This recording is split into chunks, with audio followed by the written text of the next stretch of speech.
If to Starbuck the apparition of the squid was a thing of portents, to Queequeg it was quite a different object. "When you see him quid," said the savage, honing his harpoon in the bow of his hoisted boat, "then you quick see him parm whale." The next day was exceedingly still and sultry, and with nothing special to engage them, the Pequod's crew could hardly resist the spell of sleep induced by such a vacant sea. For this part of the Indian Ocean through which we then were voyaging is not what whalemen call a lively ground, that is, it affords fewer glimpses of porpoises, dolphins, flying fish, and other vivacious denizens of more stirring waters, than those off the Rio de la Plata, or the inshore ground off Peru. It was my turn to stand at the foremast head, and with my shoulders leaning against the slackened royal shrouds, to and fro I idly swayed in what seemed an enchanted air. No resolution could withstand it. In that dreamy mood, losing all consciousness, at last my soul went out of my body, though my body still continued to sway as a pendulum will, long after the power which first moved it is withdrawn. Ere forgetfulness altogether came over me, I had noticed that the seamen at the main and mizzenmast heads were already drowsy. So that at last all three of us lifelessly swung from the spars, and for every swing that we made there was a nod from below from the slumbering helmsman. The waves, too, nodded their indolent crests, and across the wide trance of the sea, east nodded to west, and the sun over all. Suddenly bubbles seemed bursting beneath my closed eyes, like vices my hands grasped the shrouds, some invisible, gracious agency preserved me, with a shock I came back to life. And lo! Close under our lee, not 40 fathoms off, a gigantic sperm whale lay rolling in the water like the capsized hull of a frigate, his broad, glossy back, of an Ethiopian hue, glistening in the sun's rays like a mirror. But lazily undulating in the trough of the sea, and ever and anon tranquilly spouting his vapory jet, the whale looked like a portly burgher smoking his pipe of a warm afternoon. But that pipe, poor whale, was thy last. As if struck by some enchanter's wand, the sleepy ship and every sleeper in it all at once started into wakefulness, and more than a score of voices from all parts of the vessel, simultaneously with the 3 notes from aloft, shouted forth the accustomed cry, as the great fish slowly and regularly spouted the sparkling brine into the air. "Clear away the boats!" "Luff!" cried Ahab. And obeying his own order, he dashed the helm down before the helmsman could handle the spokes. The sudden exclamations of the crew must have alarmed the whale, and ere the boats were down, majestically turning, he swam away to the leeward, but with such a steady tranquility, and making so few ripples as he swam, that thinking after all he might not as yet be alarmed, Ahab gave orders that not an oar should be used, and no man must speak but in whispers. So seated like Ontario Indians on the gunwales of the boats, we swiftly but silently paddled along, the calm not admitting of the noiseless sails being set. Presently, as we thus glided in chase, the monster perpendicularly flitted his tail 40 feet into the air, and then sank out of sight like a tower swallowed up. "There go flukes," was the cry, an announcement immediately followed by Stubbs producing his match and igniting his pipe, for now a respite was granted. After the full interval of his sounding had elapsed, the whale rose again, and being now in advance of the smoker's boat, and much nearer to it than to any of the others, Stubb counted upon the honor of the capture. It was obvious, now, that the whale had at length become aware of his pursuers. All silence of cautiousness was therefore no longer of use.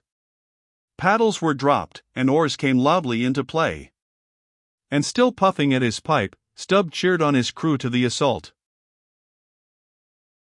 Yes, a mighty change had come over the fish. All alive to his jeopardy, he was going head out, that part obliquely projecting from the mad yeast which he brewed, ***. It will be seen in some other place of what a very light substance the entire interior of the sperm whale's enormous head consists. Though apparently the most massive, it is by far the most buoyant part about him. So that with ease he elevates it in the air, and invariably does so when going at his utmost speed. Besides, such is the breadth of the upper part of the front of his head, and such the tapering cutwater formation of the lower part, that by obliquely elevating his head, he thereby may be said to transform himself from a bluff-bowed sluggish galliot into a sharp-pointed New York pilot boat. Start her, my men. Don't hurry yourselves, take plenty of time, but start her like thunderclaps, that's all," cried Stubb, spluttering out the smoke as he spoke. "Start her, now, give him the long and strong stroke, Tashtego. Start her, Tash, my boy, start her, all, but keep cool, cucumbers is the word, easy, only start her like grim death and grinning devils, and raise the buried dead perpendicular out of their graves, boys, that's all. Start her." "Woo-hoo! Why," screamed the gay-header in reply, raising some old war-whoop to the skies, as every oarsman in the strained boat involuntarily bounced forward with the one tremendous leading stroke which the eager Indian gave. But his wild screams were answered by others quite as wild. "Kee-hee! Kee-hee!" yelled Daggoo, straining forwards and backwards on his seat, like a pacing tiger in his cage. "Kala! Kulu!" howled Queequeg, as if smacking his lips over a mouthful of grenadier's steak. And thus with oars and yells the keels cut the sea. Meanwhile, Stubb, retaining his place in the van, still encouraged his men to the onset, all the while puffing the smoke from his mouth. Like desperadoes they tugged and they strained, till the welcome cry was heard, "Stand up, Tashtego, give it to him." The harpoon was hurled. Stern all. The oarsmen backed water. The same moment something went hot and hissing along every one of their wrists. It was the magical line. An instant before, Stubb had swiftly caught 2 additional turns with it round the loggerhead, whence, by reason of its increased rapid circlings, a hempen blue smoke now jetted up and mingled with the steady fumes from his pipe. As the line passed round and round the loggerhead, so also, just before reaching that point, it blisteringly passed through and through both of Stubb's hands, from which the handcloths, or squares of quilted canvas sometimes worn at these times, had accidentally dropped. It was like holding an enemy's sharp 2-edged sword by the blade, and that enemy all the time striving to wrest it out of your clutch. "What the line? What the line?" cried Stubb to the tub oarsman, him seated by the tub, who, snatching off his hat, dashed seawater into it. More turns were taken, so that the line began holding its place. The boat now flew through the boiling water like a shark all fins. Stubb and Tashtego here changed places, stem for stern, a staggering business truly in that rocking commotion. Partly to show the indispensableness of this act, it may here be stated, that, in the old Dutch fishery, a mop was used to dash the running line with water. In many other ships, a wooden piggin, or bailer, is set apart for that purpose. Your hat, however, is the most convenient. From the vibrating line extending the entire length of the upper part of the boat, and from its now being more tight than a harp string, you would have thought the craft had 2 keels, one cleaving the water, the other the air, as the boat churned on through both opposing elements at once. A continual cascade played at the bows, a ceaseless whirling eddy in her wake, and, at the slightest motion from within, even but of a little finger, the vibrating, cracking craft canted over her spasmodic gunwale into the sea. Thus they rushed, each man with might and main clinging to his seat, to prevent being tossed to the foam, and the tall form of Tashtego at the steering or crouching almost double, in order to bring down his center of gravity. Whole Atlantics and Pacifics seemed past as they shot on their way, till at length the whale somewhat slackened his flight. Haul in, cried Stubb to the bowsman. And, facing round towards the whale, all hands began pulling the boat up to him, while yet the boat was being towed on.